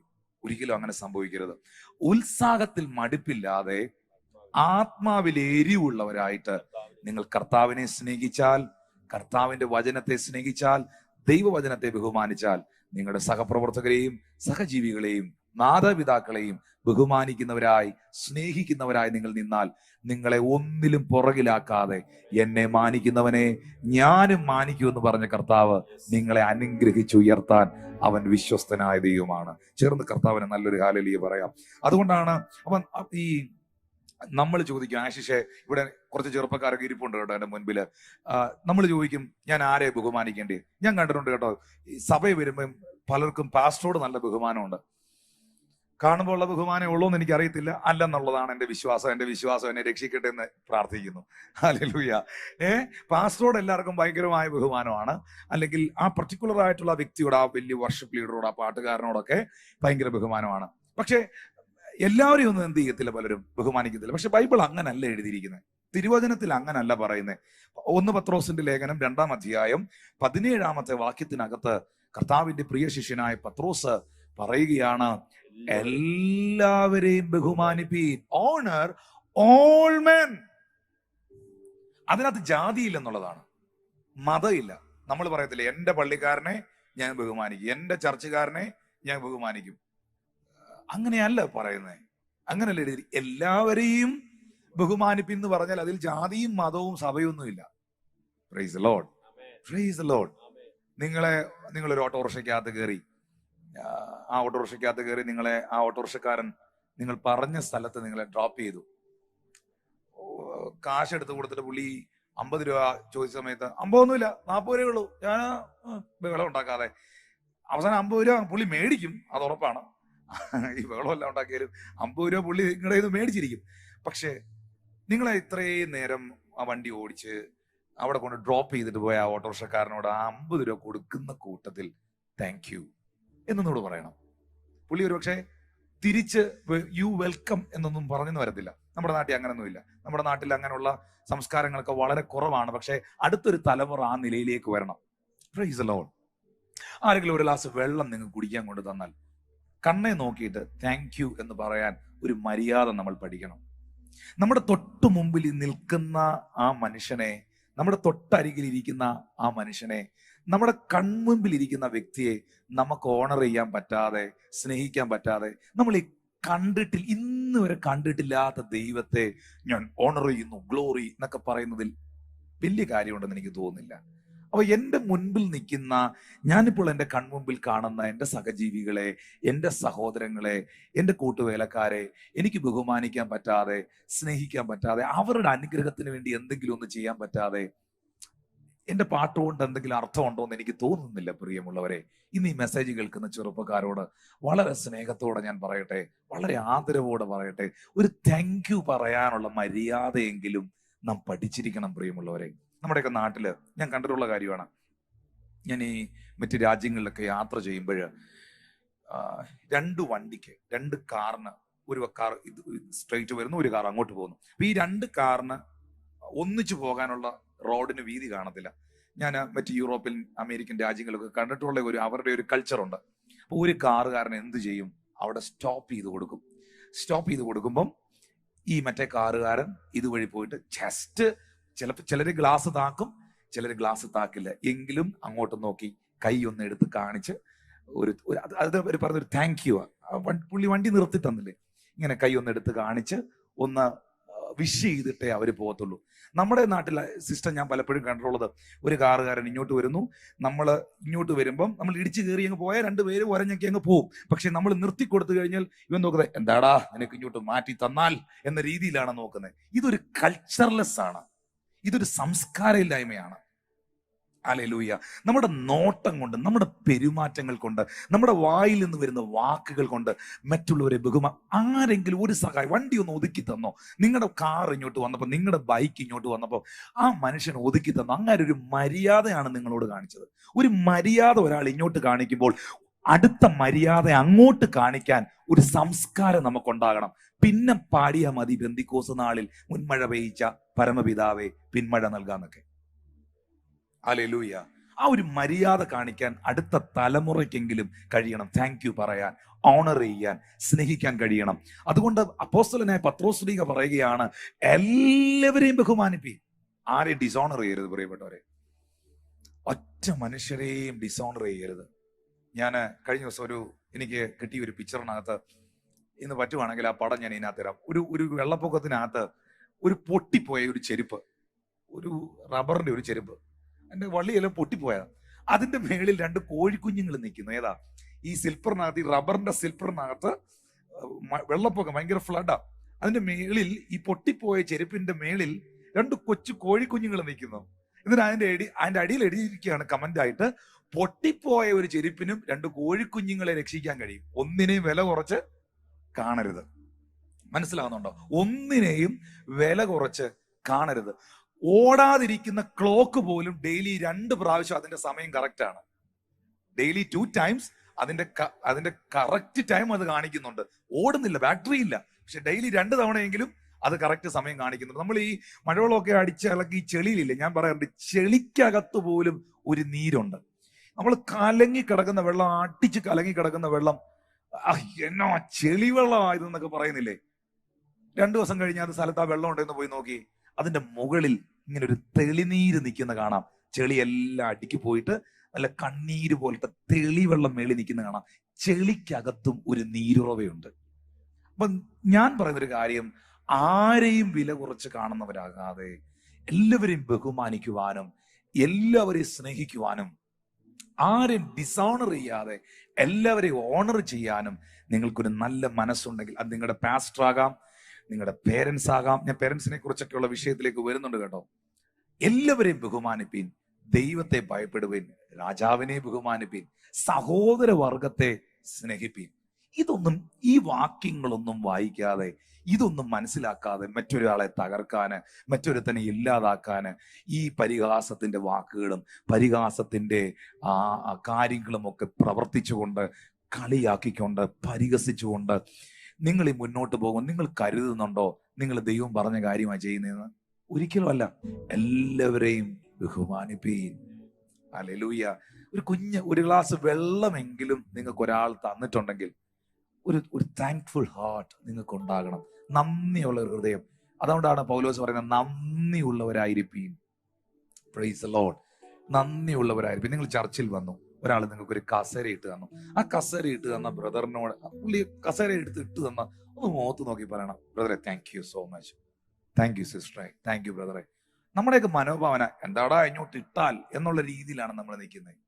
Praise God. അങ്ങനെ ഒരിക്കലും ആകരുത്, ഒരിക്കലും ആകരുത് സഹോദരങ്ങളെ. നിങ്ങളുടെ നല്ല നാളേക്കായി, നല്ല ഭാവിക്കായി നിങ്ങൾ അങ്ങനെ ഉള്ളവരാകുവാൻ കർത്താവ് നിങ്ങളെ അറിയിക്കുന്നു. ഒന്ന് രണ്ട് വാക്യങ്ങൾ കർത്താവിന്റെ ദാസൻ ഒന്ന് വായിക്കാമോ? പുറപ്പാട് പുസ്തകം 20-ാം അധ്യായം 12-ാമത്തെ വാക്യം ഒന്ന് വായിച്ചേ. ഇനിയുള്ള കാര്യം ഒന്ന് പെട്ടെന്ന് ഓടിച്ചു പറഞ്ഞു പോവുകയാണ്. പുറപ്പാട് 20-ന്റെ വാക്യം.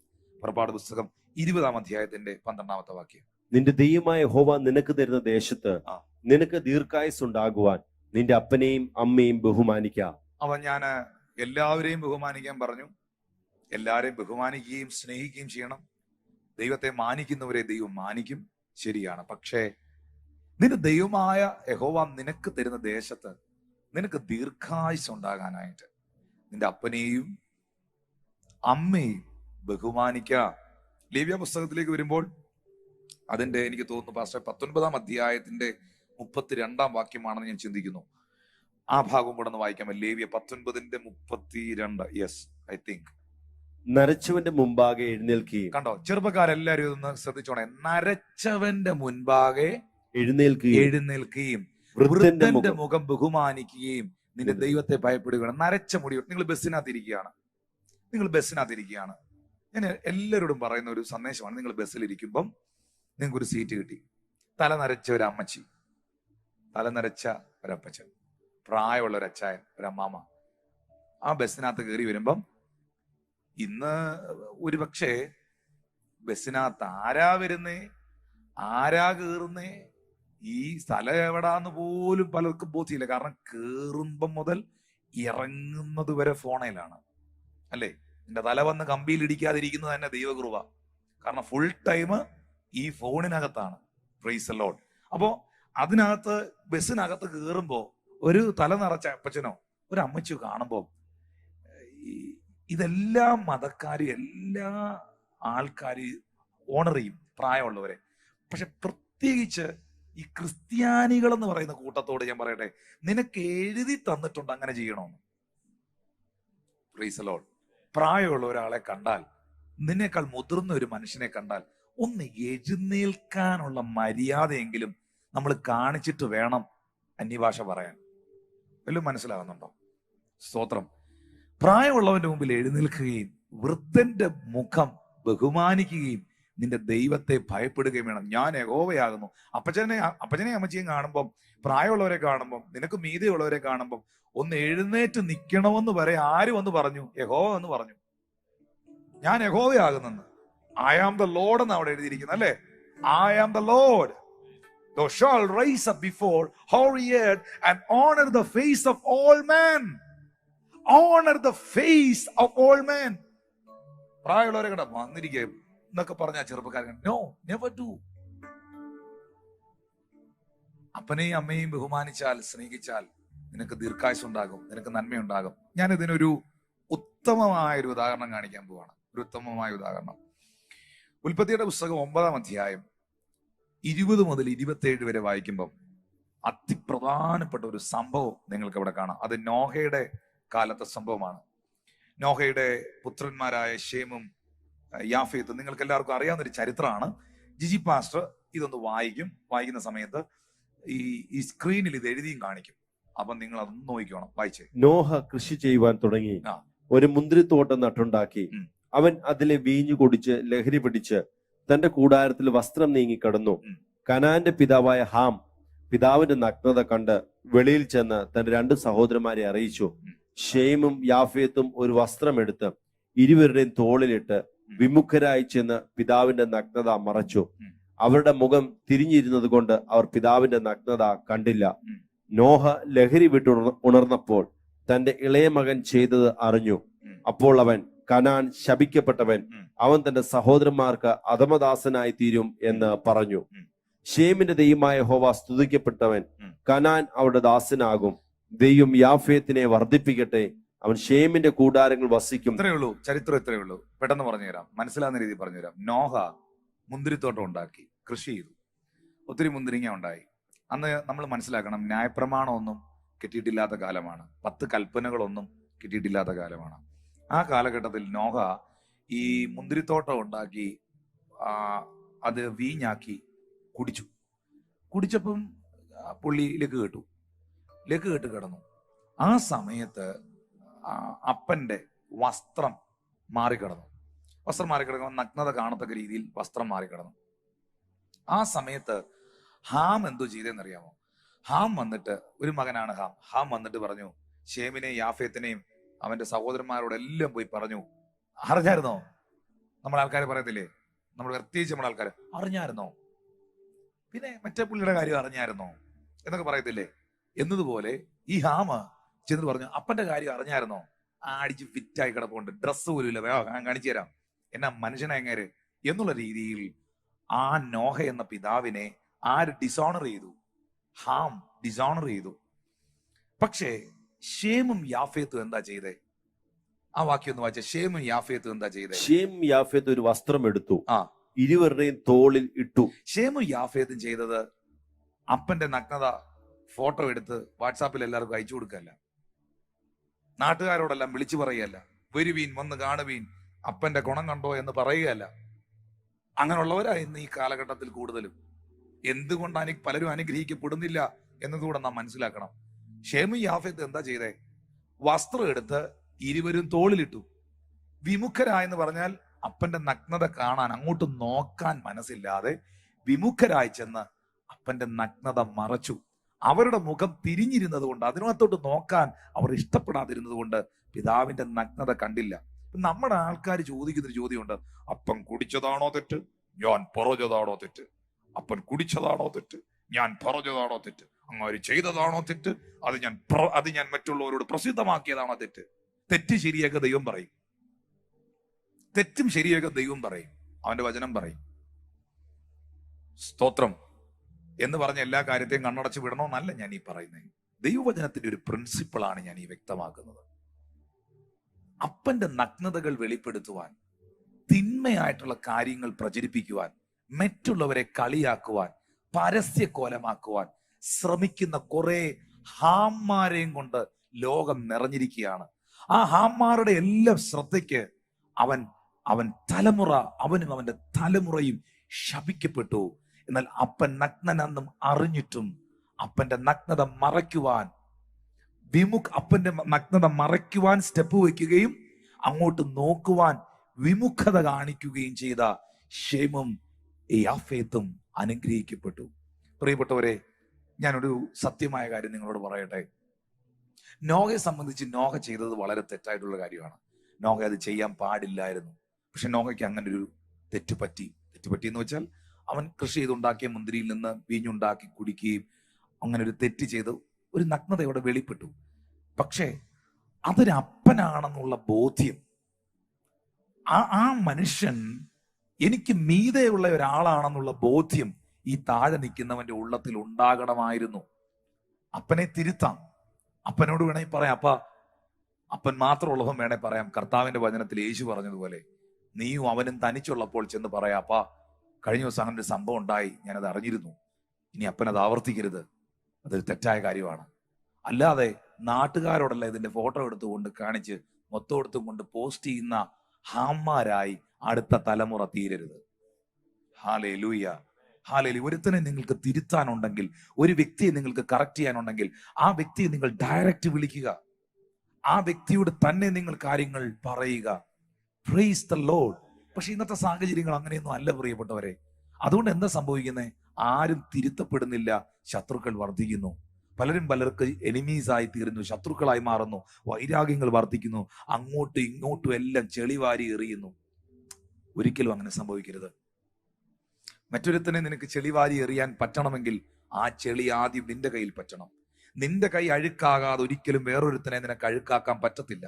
നിന്റെ ഹൃദയത്തിൽ അഴുക്കിരിക്കുന്നത് കൊണ്ടാ നീ മറ്റൊരുത്തനെ അഴുക്കാക്കാനായി ശ്രമിക്കുന്നത്. That is not good for your future. That is not good for your blessings. Hallelujah. നിങ്ങൾ ഹാമ്മാരായി തീരാതെ ശേമിനെ പോലെ യാഫേത്തിനെ പോലെ അനുഗ്രഹങ്ങൾ പ്രാപിക്കുന്നവരായി മാറുക. പ്രിയപ്പെട്ടവരെ, എന്നെ കേൾക്കുന്ന സഹോദരങ്ങളെ, എന്നെ കേൾക്കുന്ന പ്രിയപ്പെട്ടവരെ, ലോത്തിന്റെ ഭാര്യയെ പോലെ തിരിഞ്ഞു നോക്കി ഉപ്പുതൂണായി തീരുന്നവരായി തീരാതെ മുൻപോട്ട് ഓടുന്നവരായിരിക്കാൻ കർത്താവ് നിങ്ങൾക്ക് കൃപ തരട്ടെ. പാസ്റ്ററെ, ഉൽപ്പത്തിയുടെ പുസ്തകം തന്നെ നമ്മൾ വായിച്ചില്ലേ? അതിന്റെ 11-ാം അധ്യായത്തിന്റെ 10 മുതൽ 15 വരെയുള്ള വാക്യങ്ങൾ വായിച്ച് പെട്ടെന്ന് വായിച്ചാട്ടെ. 10 മുതൽ 15 വരെ.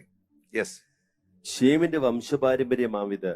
ഷേമിന് 100 വയസ്സായപ്പോൾ അവൻ ജലപ്രളയത്തിന് പിമ്പ് 2 സംവത്സരം കഴിഞ്ഞ ശേഷം. ഇനി ഈ നമ്മൾ വായിച്ചില്ലേ, ഷേമിനെയും ദൈവം തമ്പുരാൻ യാഫേത്തിനെ അനുഗ്രഹിച്ചു, നോഹ അനുഗ്രഹിച്ചു. പക്ഷെ ഹാമിനെ എന്ത് ചെയ്തു? കഴ്സ് ചെയ്തു, ശപിച്ചു. അതിനകത്ത് ആ ഷേമിന്റെ ചരിത്രം, വംശപാരമ്പര്യം അവസാനം എഴുതി വരികയാണ്. ഷേമിന് 100 വയസ്സായപ്പോൾ. അപ്പൊ നമ്മൾ ആദ്യം വായിച്ച വാക്യം എന്താണ്? പുറപ്പാട് 20:12 നിനക്ക് നന്മയുണ്ടാകാൻ, നിനക്ക് ദീർഘായുസ് ഉണ്ടാകാൻ. അങ്ങനെ വായിച്ചില്ലേ? ദീർഘായുസ് ഉണ്ടാകാൻ നിന്റെ അപ്പനെയും അമ്മയും ബഹുമാനിക്കുക. അപ്പനെ ബഹുമാനിച്ചവന്, അപ്പനെ സ്നേഹിച്ചവന് ഷേമിന് എന്തുണ്ടായി? ദീർഘായുസ് ഉണ്ടായി. ദീർഘായുസ് ഉണ്ടാകണ്ടല്ലേ അവിടെ എഴുതിയിരിക്കുന്നു 100-ാമത്തെ വയസ്സിലല്ലേ? അവൻ 100-ാമത്തെ വയസ്സായപ്പോൾ അവൻ ജലപ്രളയത്തിന് മുമ്പ് 2 സംവത്സരം കഴിഞ്ഞപ്പോൾ അർപ്പക്ഷാദനെ ജനിപ്പിച്ചു. അടുത്ത വാക്യം വായിച്ചേ. അർപ്പക്ഷാദിനെ ജനിപ്പിച്ച ശേഷം ഷേം 500 സംവത്സരം ജീവിച്ചിരുന്നു. പിന്നെ എത്ര വർഷം ജീവിച്ചിരുന്നു? 500 വർഷം. അപ്പൊ 500 വർഷം കൂടെ ഈ മനുഷ്യൻ ജീവിച്ചിരുന്നു. പുത്രന്മാരെയും പുത്രിമാരെയും ജനിപ്പിച്ചു. അപ്പൊ ഷേമിന് എന്തുണ്ടായി? ദീർഘായുസ് ഉണ്ടായി. ദീർഘായുസ് ഉണ്ടായി. മകനെ, നിനക്ക് നന്മയുണ്ടാകാൻ, നീ ഭൂമിയിൽ ദീർഘായുസോടിരിക്കാൻ നിന്റെ അപ്പനെയും അമ്മയും ബഹുമാനിക്കുക. ഒരിക്കലും നിങ്ങൾക്ക് മീതെ ഉള്ളവരെ നിങ്ങൾ ഡിസോണർ ചെയ്യരുത്. വേറൊരുത്തന് അത് ചെയ്യുന്നത് കാണിച്ചും പ്രവർത്തിക്കുന്ന കാണിച്ചും നിങ്ങൾ അതിനകത്ത് പെട്ടുപോകില്ല പ്രിയപ്പെട്ടവരെ. ആ ഒരു സാധനം നിങ്ങളിലോട്ട് ഇമ്പാർട്ട് ചെയ്ത് വരരുത്. നല്ലൊരു ഭാവിക്കായി, നല്ലൊരു നാളേക്കായി ഈ വചനം നിങ്ങളുടെ ഉള്ളത്തിൽ കുറിക്കണം. 12-ാമത്തെ വാക്യം ഒന്ന് വായിച്ചാട്ടെ മോനെ. അടുത്ത വാക്യം വായിച്ചു. അർപ്പക്ഷാദിന് 35 വയസ്സായപ്പോൾ അവൻ ശാലഹിനെ ജനിപ്പിച്ചു. ശാലഹിനെ ജനിപ്പിച്ച ശേഷം അർപ്പക്ഷാദ് 403 സംവത്സരം ജീവിച്ചിരുന്നു. പുത്രന്മാരെയും പുത്രിമാരെയും ജനിപ്പിച്ചു. ഇതെല്ലാം ആരിൽ നിന്ന് വന്ന ജനറേഷനാ? ഷേമിൽ നിന്ന്, അപ്പന്റെ അനുഗ്രഹം മേടിച്ചവനിൽ നിന്ന് വന്ന ജനറേഷൻ. അടുത്ത വാക്യം വായിച്ചേ. ശാലേഹിന് 30 വയസ്സായപ്പോൾ അവൻ ഏബേറിനെ ജനിപ്പിച്ചു. ഏബേറിനെ ജനിപ്പിച്ച ശേഷം ശാലേഹ് 403 സംവത്സരം ജീവിച്ചിരുന്ന പുത്രന്മാരെയും പുത്രിമാരെയും ജനിപ്പിച്ചു. ഏബേറിന് 34 വയസ്സായപ്പോൾ അവൻ പേലകിനെ ജനിപ്പിച്ചു. നോക്കിയേ, ഒരു ജനറേഷണൽ ബ്ലസ്സിങ് അവിടെ വരുന്ന കണ്ടോ? തലമുറ തലമുറ തലമുറ തലമുറയായിട്ട് കൈമാറ്റം ചെയ്യപ്പെടുന്ന ഒരു അനുഗ്രഹം അവിടെ ഉണ്ടാകുന്നുണ്ടോ? മക്കളെ, ഈ തലമുറ കൊണ്ട് അസ്തമിക്കാനുള്ളവരാകരുത് നിങ്ങൾ. അടുത്ത നിങ്ങളുടെ തലമുറകൾ അനുഗ്രഹിക്കപ്പെടണം. അതുകൊണ്ടാണ് ശലോമോൻ, ജ്ഞാനിയിൽ ജ്ഞാനിയായ ശലോമോൻ എല്ലാ ചെറുപ്പക്കാരോടും തൊഴുകയോടെ പറഞ്ഞത്, നിന്റെ യൗവന പ്രായത്തിൽ തന്നെ നിന്റെ സ്രഷ്ടാവിനെ ഓർത്തുകൊള്ളുക. കാരണം എന്താ? തൊട്ട് താഴെയാ പറയുന്നേ, ദുർദിവസങ്ങൾ വരുന്നു എന്ന് നീ അറിഞ്ഞുകൊള്ളുക. ദുർദിവസങ്ങൾ വരുന്നു എന്ന് നീ മനസ്സിലാക്കി നിന്റെ യൗവന പ്രായത്തിൽ തന്നെ നിന്റെ ജീവനുള്ള ദൈവത്തെ അറിയുവാൻ നിന്റെ ജീവിതത്തെ ഏൽപ്പിക്കുക. നമ്പർ 1, സാമുവേൽ ചാപ്റ്റർ 2:30 എഴുതിയിരിക്കുന്നു. ചാപ്റ്റർ 2:30, എന്നെ മാനിക്കുന്നവരെ ഞാൻ മാനിക്കും. ദൈവത്തെ മാനിക്കുന്ന തലമുറ, ദൈവത്തിന്റെ വചനത്തെ മാനിക്കുന്ന തലമുറ, അവർ നല്ലൊരു നാളേക്കായി ഒരുക്കപ്പെട്ടുകൊണ്ടിരിക്കുന്നു. രണ്ടാമതായി, സഹപ്രവർത്തകരോട്, സഹസൃഷ്ടികളോട് കാണിക്കുന്ന ബഹുമാനം, എല്ലാവരോടും കാണിക്കുന്ന ബഹുമാനം നിങ്ങളുടെ നല്ല നാളേക്കായി, നല്ല ഭാവിക്കായി നിങ്ങളെ ഒരുക്കിക്കൊണ്ടിരിക്കുന്നു. പ്രധാനമായും നിന്റെ മീതെയുള്ള നിന്റെ മാതാപിതാക്കളോട്, നിന്റെ സ്പിരിച്വൽ പേരൻസിനോട്, നിന്റെ ഭൗതികമായ ഫിസിക്കലായിട്ടുള്ള പേരൻസിനോട് ഒക്കെ നിങ്ങൾ കാണിക്കുന്ന ഓണർ, ബഹുമാനം നിങ്ങൾക്ക് ജനറേഷണലായിട്ട്, തലമുറ തലമുറ തലമുറയായിട്ട് ഒരു അനുഗ്രഹത്തിന്റെ കൈമാറ്റം നിങ്ങളിലേക്ക് വെളിപ്പെട്ടു വരുന്നു പ്രിയപ്പെട്ടവരെ. ഫൈനലി ഞാൻ നിങ്ങളോട് പറയട്ടെ, 1 കൊരിന്ത്യർക്കെഴുതിയ ലേഖനം 12-ാം അധ്യായത്തിലേക്ക് വരുമ്പോൾ അതിന്റെ 23, 24, 25 ഭാഗങ്ങളിലേക്ക് നിങ്ങളെ ശ്രദ്ധ തിരിക്കുന്നു. അവിടെ എഴുതിയിരിക്കുന്ന ഇങ്ങനെയാണ്: ശരീരത്തിൽ മാനം കുറഞ്ഞവ എന്ന് തോന്നുന്നവർക്ക്, മാനം എന്ന് പറയുന്നത് ഓണർ, ശരീരത്തിൽ മാനം കുറഞ്ഞവ എന്ന് തോന്നുന്നവയ്ക്ക് ഞാൻ ഏറ്റവും നാം അധികം മാനം അണിയിക്കുന്നു. നമ്മിൽ അഴക് കുറഞ്ഞവയ്ക്ക് അധികം അഴക് വരുത്തുന്നു. നമ്മിൽ അഴകുള്ള അവയവങ്ങൾക്ക് അത് ആവശ്യമില്ലല്ലോ. ശരീരത്തിൽ ഭിന്നത വരാതെ അവയവങ്ങൾ അന്യോന്യം ഒരുപോലെ കരുതേണ്ടതിനായി ദൈവം കുറവുള്ളതിന് അധികം മാനം കൊടുത്തുകൊണ്ട്. ഈ ശരീരത്തിൽ ഭിന്നത വരാതെ എന്ന് പൗലോസ് ഇവിടെ പറയുന്നത് സഭയെ കുറിച്ചാണ്. സഭയ്ക്കകത്ത് ഭിന്നത വരാതിരിക്കണമെങ്കിൽ, സഭയ്ക്കകത്ത് വന്നിരിക്കുന്ന അവയവങ്ങൾ, വിശ്വാസികൾ, കുടുംബങ്ങൾ, ഞാനും നിങ്ങളും അന്യോന്യം ഒരുപോലെ കരുതേണ്ടതിനായി കുറവുള്ളതിന് അധികം മാനം കൊടുത്തുകൊണ്ട് ശരീരത്തെ കൂട്ടിച്ചേർത്തിരിക്കുന്നു. അഴക് കുറഞ്ഞവയ്ക്ക് അധികം അഴക് വരുത്തുന്നു. മാനം കുറഞ്ഞവയ്ക്ക് അധികം മാനം കൊടുക്കുന്നു. ഹല്ലേലൂയ. പ്രിയപ്പെട്ടവരെ, ഈ ഒരു ദൂത് ഒന്ന് ഉള്ളത്തിൽ എടുക്കണം. എവിടെങ്കിലും ഒരു ഭിന്നത നിൽക്കുന്നെങ്കിൽ അതിന് ഒരു കാരണമുണ്ട് കേട്ടോ. എല്ലാ ഭിന്നതയുടെയും റൂട്ട് എന്ന് പറയുന്നത്, റൂട്ട് കേസ് എന്ന് പറയുന്നത് ഡിസോണറിങ് ആണ്. ഒരു വ്യക്തി അവന്റെ ഹൃദയം മുറിയപ്പെട്ടിട്ടുണ്ടെങ്കിൽ, അവന്റെ ഹൃദയത്തിൽ മുറിവ് വാക്കുകൊണ്ട്, നോട്ടം കൊണ്ട്, പെരുമാറ്റം കൊണ്ട് വീണിട്ടുണ്ടെങ്കിൽ, നമ്മൾ പോലും അറിയാതെ ആ 2 വ്യക്തികൾ തമ്മിൽ ഒരു ഡിസ്യൂണിറ്റി അവിടെ ഉണ്ടായിട്ടുണ്ട്, ഭിന്നത ഉണ്ടായിട്ടുണ്ട്. അപ്പൊ ഭിന്നത മാറാൻ, ഭാര്യയും ഭർത്താവും ആണെങ്കിലും, നിങ്ങളുടെ ജീവിത പങ്കാളിയാണെങ്കിലും, നിങ്ങൾക്ക് ഭിന്നത വരാതിരിക്കാൻ എന്ത് ചെയ്യണം? നിങ്ങൾ ജീവിത പങ്കാളിയാണെങ്കിലും അങ്ങോട്ടും ഇങ്ങോട്ടും ഓണർ ചെയ്യുന്നവരായിരിക്കണം, ബഹുമാനിക്കുന്നവരായിരിക്കണം. ഒരു ഭർത്താവിന്റെ വാക്കിന് യാതൊരു വിലയും കൽപ്പിക്കാത്ത ഭാര്യ, ഒരു ഭാര്യ പറയുന്ന കാര്യത്തെ ഏതാണ്ട് ഭയങ്കര തലക്കനത്തോടെ, വളരെ പുച്ഛത്തോടെ കാണുന്ന ഒരു ഭർത്താവ്, ഉറപ്പായിട്ടും ഒരിക്കലും ആ കുടുംബജീവിതം അനുഗ്രഹിക്കപ്പെടുകയല്ല. പൗലോസ് പറയുന്ന ഒരു കാര്യം ഒന്ന് വായിക്കാമോ? ബൈബിൾ കൊണ്ട് കിടക്കുന്നവരല്ലേ, എന്തായാലും ചെറുപ്പക്കാരെ നിങ്ങൾക്കിത് പ്രയോജനപ്പെടണം. ഞാൻ പറഞ്ഞില്ല, ഒരുപാട് ആൾക്കാർക്ക് ഞാൻ ഇത് പറഞ്ഞു കൊടുത്തിട്ടുണ്ട്. പലപ്പോഴും ലീഡർഷിപ്പ് ക്ലാസ്സിൽ എടുത്തിട്ടുണ്ട്. എത്ര പേര് ഏറ്റെടുത്തിട്ടുണ്ടെന്ന് എനിക്കറിയില്ല. പക്ഷെ ഞാൻ അടുത്തൊരു ജനറേഷൻ ഇത് ഞാൻ പറഞ്ഞു തരിക. ഫിലിപ്പിയർ 2:3 വാക്യം ഒന്ന് വായിച്ചേ. 2:3 വാക്യം ഒന്ന് വായിച്ചേ. ഫിലിപ്പിയർ 2:3 വാക്യം. ഒരുത്തൻ ശാഠ്യത്താലോ ദുരഭിമാനത്താലോ ഒന്നും ചെയ്യാതെ താഴ്മയുടെ ഒരുത്തൻ മറ്റുള്ളവനെ തന്നേക്കാൾ ശ്രേഷ്ഠനെന്ന് എണ്ണണം. എന്റെ അടുത്തിരിക്കുന്നവൻ എന്നേക്കാൾ ശ്രേഷ്ഠനാന്ന് എണ്ണിയാൽ എല്ലാ പ്രശ്നവും അവിടെ കഴിയുകയാണ്. Praise God. എല്ലാ പ്രതിസന്ധികളും അവിടെ കഴിയുകയാണ്. അങ്ങോട്ടും ഇങ്ങോട്ടുള്ള ഈഗോസ്, ഞാനാണോ വലുത്, നീയാണോ വലുത്, അവളാണോ വലുത്, അവനാണോ വലുത്. പണ്ടാരോട് പറഞ്ഞ പോലെ ഞാനാണ് ഏറ്റവും സഭയിലെ സീനിയർ, സ്തോത്രം, ഞാൻ ചർച്ചിൽ വന്നിട്ട് 20 വർഷമായി, ഞാനാണോ വലുത്, നീയാണോ വലുത്, ഇവൻ ഇന്നലെ വന്നവനല്ലേ? നോ. എന്റെ മുമ്പിൽ നിൽക്കുന്നവനെ എന്നേക്കാൾ ശ്രേഷ്ഠൻ എന്ന് എനിക്ക് എണ്ണാൻ കഴിയണം. സ്തോത്രം. അങ്ങനെ ദൈവം തെളിയിച്ചുകൊണ്ടിരിക്കുന്ന ഒരു കാലഘട്ടം കൂടെയാണിത്. പ്രത്യേകിച്ച് അതിനൊക്കെ വേണ്ടി ദൈവം കഴിഞ്ഞ 1.5 വർഷമായിട്ട് കർത്താവ് പ്രത്യേക സെറ്റപ്പുകളൊക്കെ ഒരുക്കിയിരിക്കുകയാണ്. സ്തോത്രം. കാരണം ഡോക്ടർമാരുടെ വരെ പനി നോക്കുന്ന വലിയ MBBS MD ഒക്കെ കഴിഞ്ഞ വലിയ ഫിസിഷ്യൻ ആയിട്ടുള്ള ഡോക്ടറിന്റെ രാവിലെ 2 സർജറി ഒക്കെ ചെയ്തിട്ട് വന്ന ഡോക്ടറുമായിട്ട് മുട്ടയും പാലും ബ്രെഡും മേടിക്കാൻ സൂപ്പർ മാർക്കറ്റിൽ പോയപ്പോ പുള്ളിയുടെ പനി നോക്കിയത് 7ാം ക്ലാസ് തോറ്റവനാ. നിക്ക് സാറേ, പനിയൊന്ന് നോക്കട്ടെ. Price the Lord. അപ്പം ഞാൻ പറയുന്നതിന്റെ കാരണം, മറ്റുള്ളവരെ എന്നേക്കാൾ ശ്രേഷ്ഠനായിട്ട് എണ്ണുവാൻ എനിക്ക് കഴിയണം. ഡിസോണർ ചെയ്യരുത്. അവനെ വീട്, അവൻ ഒരു കഴിവില്ലാത്തവൻ, കഴിവ് കെട്ടവൻ. Never never. ഞാൻ തൊഴുകയോടെ പറയട്ടെ, ദയവായിട്ട് ആരെയും കളിയാക്കരുതേ. മക്കളെ, ആരെയും പരിഹസിക്കരുത്. ദൈവം പരിഹാസികളുടെ ഇരിപ്പിടത്തിൽ ഇരിക്കുന്നവനല്ല. പരിഹാസികളുടെ ഇരിപ്പിടത്തിൽ ഇരിക്കരുതെന്ന് പറഞ്ഞവനാ. അവൻ ഇരിക്കുന്ന ബെഞ്ചെ പോലും പോയി ഇരിക്കരുതെന്ന് പറഞ്ഞ ദൈവം പരിഹാസത്തെ പ്രൊമോട്ട് ചെയ്യുമോ? ഹല്ലേലൂയ. അതുകൊണ്ട് താഴ്മയോടെ ഓരോരുത്തൻ മറ്റുള്ളവനെ തന്നേക്കാൾ ശ്രേഷ്ഠൻ എണ്ണണം. ഞാൻ ഉറപ്പായിട്ടും പറയട്ടെ, ആരാ നിങ്ങൾക്ക് എവിടെയാ ഒതുങ്ങുന്നതെന്നൊന്നും പറയാൻ പറ്റില്ല പ്രിയപ്പെട്ടവരെ. ഹല്ലേലൂയ. ആരെയാ നിങ്ങളുടെ ജീവിതത്തിൽ ദൈവം ഉപയോഗിക്കാൻ പോകുന്നതെന്നൊന്നും പറയാൻ പറ്റില്ല. നിങ്ങൾ ഏറ്റവും വില കുറച്ച് നികിഷ്ടമായി കാണുന്നവനായിരിക്കും തമ്പുരാൻ ഒരു ദിവസം റൂട്ട് തിരിച്ച് കറക്കി നിന്റെ അനുഗ്രഹത്തിനായി അവനെ കൊണ്ടുവന്നിടുന്നത്. അതുകൊണ്ട് മറ്റുള്ളവനെ തന്നേക്കാൾ ശ്രേഷ്ഠനെന്ന് എണ്ണണം. എന്റെ ഭർത്താവ് ഒരു ശ്രേഷ്ഠനായ മനുഷ്യനാണ്.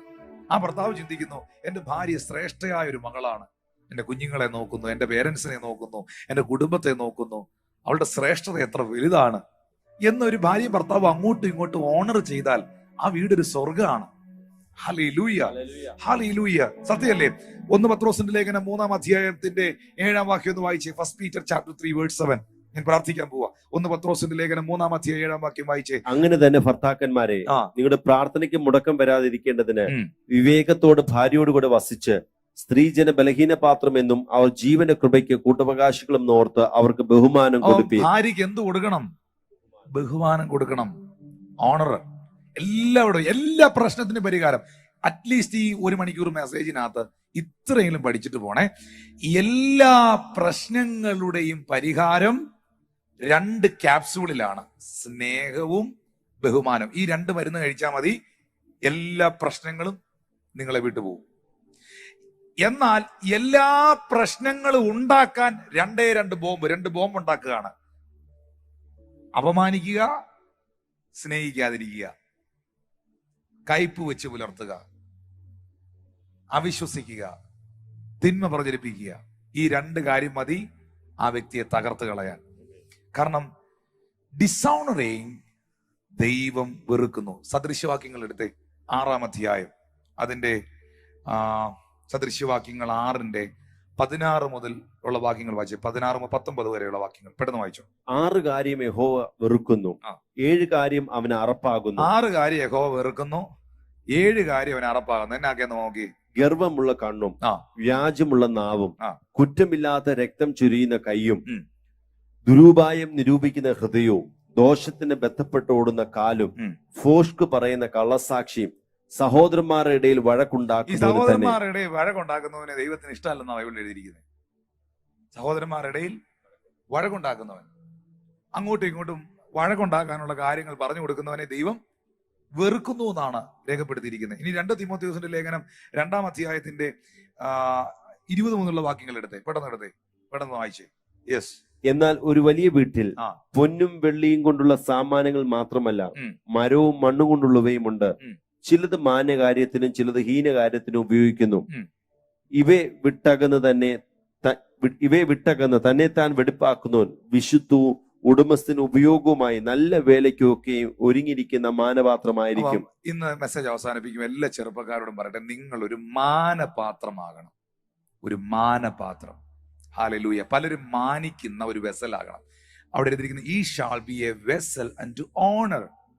ഒരു മാനപാത്രമായി സ്കൂളിൽ ചെന്നാൽ സ്കൂളിലുള്ള നിങ്ങളുടെ അധ്യാപകർക്ക് നിങ്ങളോട് പ്രത്യേക സ്നേഹവും ബഹുമാനവും ഉണ്ടാകുന്ന രീതിയിലായിരിക്കണം നിങ്ങളുടെ ആറ്റിറ്റ്യൂഡ്.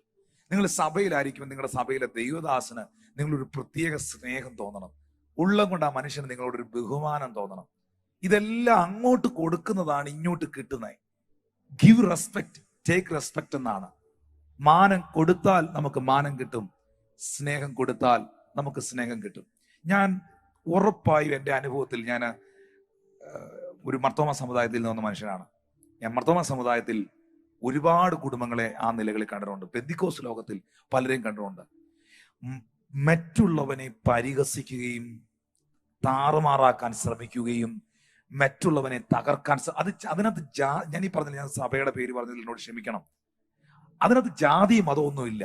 നീ മറ്റുള്ളവനെ ബഹുമാനിച്ചില്ലയോ, ബഹുമാനിക്കുന്ന സ്നേഹിക്കുന്ന ഒരു ഹൃദയം നിനക്കില്ലയോ, ഉറപ്പായിട്ടും സ്വർഗത്തിലെ ദൈവം ഡിസോണറിങ്ങിന്റെ പെയിൻ എന്താന്ന് നിനക്ക് തന്നിരിക്കും. നീ ഒരുത്തനെ തകർക്കാൻ, അവനെ കീറി മുറിക്കാൻ, അവനെ പാര വെക്കാൻ, അവനെ ഇല്ലായ്മ ചെയ്യാൻ ഏതെങ്കിലും വഴികളിലൂടെ നീ ശ്രമിച്ചിട്ടുണ്ടോ? ഉറപ്പായിട്ടും അതിന്റെ വേദന, രുചി, അതിന്റെ ടേസ്റ്റ് എന്താന്ന് അറിഞ്ഞേച്ചേ നിന്നെ അങ്ങോട്ട് വിളിക്കുള്ളൂ. അത് പഠിപ്പിച്ച് മനസ്സിലാക്കി തന്നിരിക്കും ഈ ഭൂമിയിൽ തന്നെ. ഹല്ലേലൂയ.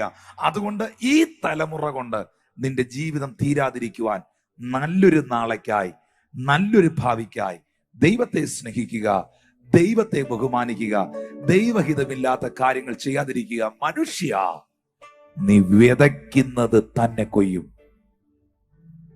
പയറിന്റെ വിത്തിട്ടിട്ട് പാവയ്ക്ക പിടിക്കണമെന്ന് പ്രാർത്ഥിക്കല്ലേ, പിടിക്കുകയല്ല. പാവലിന്റെ അരി ഇട്ടിട്ട് മത്തങ്ങ ഉണ്ടാകട്ടെ എന്ന് പ്രാർത്ഥിക്കല്ലേ, മത്തങ്ങ വരൂല്ല. നീ വിതച്ചത് മാത്രമേ നീ കൊയ്യുകയുള്ളൂ. മാനം കൊടുക്കൂ, നിനക്ക് മാനം കിട്ടും. സ്നേഹം കൊടുക്കൂ, നിനക്ക് സ്നേഹം കിട്ടും. മറ്റുള്ളവരെ കരുതൂ, ആരെങ്കിലും ഒക്കെ നിന്നെയും കരുതും. ഹല്ലേലൂയ.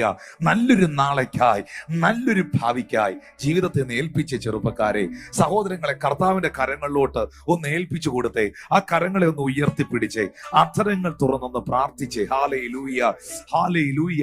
കർത്താവേ, എന്റെ കരം മറ്റുള്ളവരെ സഹായിക്കാനായിട്ടായി തീരട്ടെ. ചെറുപ്പക്കാരോട് പറയട്ടെ, നിങ്ങൾ ഒരാൾക്കൊരു ബ്ലഡ് വേണം. നിങ്ങൾ എ പോസിറ്റീവ് ആയിരിക്കാം, ബി പോസിറ്റീവ് ആയിരിക്കാം. നിങ്ങൾ നല്ലൊരു ബ്ലഡ് ഡൊണേറ്റർ ആയിട്ട് മാറണം. രക്തദാനം ചെയ്യുന്നവരായിട്ട്, ആവശ്യക്കാരുടെ അടുത്ത് പോയി സഹായിക്കുന്നവനായിട്ട്, ഏത് കാര്യത്തിനും മറ്റുള്ളവർക്ക് ഒരു സഹായിയായിട്ടൊക്കെ നിൽക്കണം. മക്കളെ, ആർക്കെങ്കിലും ഭക്ഷണം വേണോ? ഫുഡില്ലാതെ ആരെങ്കിലും വിശന്ന് റോഡിൽ ഇരിക്കുന്നോ? നിന്റെ പോക്കറ്റിൽ 100 രൂപ ഇരിപ്പുണ്ടെങ്കിൽ, ബാക്കി വണ്ടിക്കൂലിക്കും കാശുണ്ടെങ്കിൽ, നാളെ 100 രൂപ വേറെ ദൈവം തരുമെന്നേ. അനുഭവത്തിൽ നിന്നായി പറയുന്നേ. ആ 100 രൂപ കൊടുത്ത് ഒരു ഊണ് മേടിച്ച് ആ മനുഷ്യനോട് കൊടുക്കണം. കൊടുക്കുന്നേ, ദൈവം മാനിക്കുമെന്നേ. അത് കർത്താവേ, ഇത് അടുത്ത 5 ദിവസത്തേക്കുള്ള വണ്ടിക്കൂലിയാണ്, അടുത്ത 10 ദിവസത്തേക്കുള്ള വണ്ടിക്കൂലി നിനക്ക് ദൈവം തരും. കൊടുക്കുന്നേ, കൊടുത്തു പഠിക്കും മക്കളെ. സ്നേഹിച്ചും ബഹുമാനിച്ചും ഓണർ ചെയ്തും ആരെങ്കിലും ഒരു ഉപകാരം നിങ്ങൾക്ക് വേണ്ടി ചെയ്താൽ ഒരു താങ്ക് യു പറഞ്ഞും, നിങ്ങൾക്ക് മാനം തരുന്നവർക്ക് മാനം കൊടുത്തു, നിങ്ങൾക്ക് മാനം തരാത്തവർക്ക് പോലും. പ്രശ്നങ്ങളുടെ പരിഹാരം അവിടെ. നിങ്ങൾക്ക് ഒരാൾ കൈ തന്നില്ല, ഞാനൊരു ചോദ്യം ചോദിക്കട്ടെ. നിങ്ങൾക്ക് ഒരാൾ കൈ തന്നില്ല, മുഖവും വീർപ്പിച്ച് സൈഡേ കൂടെ പോയി. നിങ്ങൾ അങ്ങോട്ട് ചെന്നിട്ട്, എന്നാ ബ്രദറെ കണ്ടിട്ടും മിണ്ടാതെ പോലെ, എന്നാ കണ്ട് വിശേഷം, സുഖമായിട്ടിരിക്കുന്നോ, എങ്ങനെ പോകുന്ന കാര്യങ്ങൾ എന്ന് പറയുന്നത് കൈ കൊടുത്ത പ്രിയപ്പെട്ടവരെ, പിശാചിന്റെ പദ്ധതികൾ അവിടെ തകരുകയാണ്. ശത്രുവിന്റെ ആശയങ്ങൾ അവിടെ ഇല്ലാതെയാകുകയാണ്. നല്ലൊരു നാളേക്കായി, നല്ലൊരു ഭാവിക്കായി നമുക്കെല്ലാവർക്കും കൂടെ ചേർന്ന് ഒരു 41 ഇരുന്നേക്കാം. അങ്ങനെയല്ല. എന്നെ മാനിക്കുന്നവനെ ഞാനും മാനിക്കും. കർത്താവിനെ മാനിക്കാമോ? നിങ്ങൾക്ക് ജന്മം തന്ന് നിങ്ങളെ വളർത്തിയ നിങ്ങളുടെ മാതാപിതാക്കളെ മാനിക്കാമോ? ബഹുമാനിക്കാവോ?